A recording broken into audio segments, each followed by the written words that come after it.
Bien entendu, il s'agit d'Hortense, Hortense Duftin. Alors Hortense. Bonjour Elena, bonjour tout le monde. Bonjour. Alors aujourd'hui, justement, vous avez fait vous êtes remonté à l'origine, j'ai cru comprendre, du cancer. Elena, Ouais, parce que racontez-nous le tout. cancer. Bon, moi je me suis renseignée parce que moi j'y connais pas grand chose en cancer. À part que c'est une maladie qui fait que tu perds tes poils, ça encore c'est pas gênant, Sauf mais pour une que tu perds Portugaise aussi comme tes moi. cheveux. Et ça c'est déjà beaucoup moins marrant. Donc je me suis renseignée, et bien le cancer, Elena, ça ne date pas d'hier. C'était bien avant l'invention de la cigarette et du déodorant. On aurait repéré des cellules cancéreuses dans les os d'un dinosaure.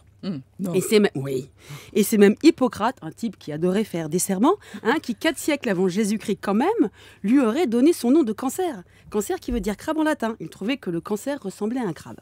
Alors maintenant, comment Hippocrate, 4 siècles avant Jésus-Christ, a fait pour savoir à quoi ressemblait un cancer? Ça, on ne sait pas.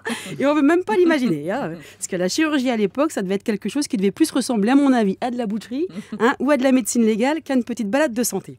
Alors, en plus d'avoir découvert le cancer, les Romains et même les Égyptiens, ils ne s'arrêtaient pas là. Non, malheureusement, j'ai envie de dire, ils te soignaient. Alors, ils avaient une manière plutôt radicale de te soigner ou de t'achever, question de point de vue. Quand tu avais un cancer, ils pratiquaient la cautérisation. Alors, il faut le savoir que la cautérisation, ça fait mal. Se fait généralement par l'application d'un fer chauffé à blanc sur la plaie, pour stopper entre autres une hémorragie. Oui. Tu avais intérêt à les avoir bien accrochés, ce que tu veux d'ailleurs. Mais depuis, on a fait de gros progrès. Donc, Oui, on est passé au gaz moutarde. qu'est-ce que c'est Ouais, cette il histoire de paraît gaz que la moutarde chimiothérapie viendrait des gaz moutarde. Non.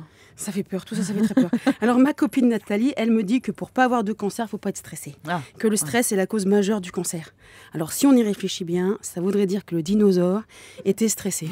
Et là, j'ai un doute. J'adore vos raccourcis, j'adore vos raccourcis. Alors moi, je me suis dit que pour éviter d'en arriver à ces extrémités, vaut mieux se faire dépister. Ouais. Alors c'est sûr que c'est plus sympa pour une femme de se faire palper les seins par un beau médecin.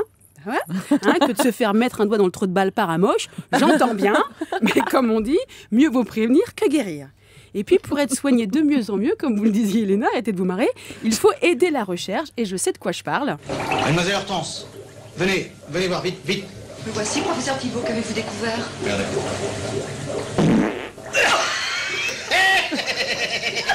La science, ce sont d'abord des hommes et des femmes qui cherchent. Alors, aidez-les. Envoyez des sous. Oui, plein, oui. C'est donc un extrait des nuls, c'est ça? Vous terminez la chronique comme ça, vous me laissez toute seule, Oui, c'est ça je vous laisse l'idée. toute seule, Ok. Hortense, merci, vous avez raison de mettre le doigt sur la...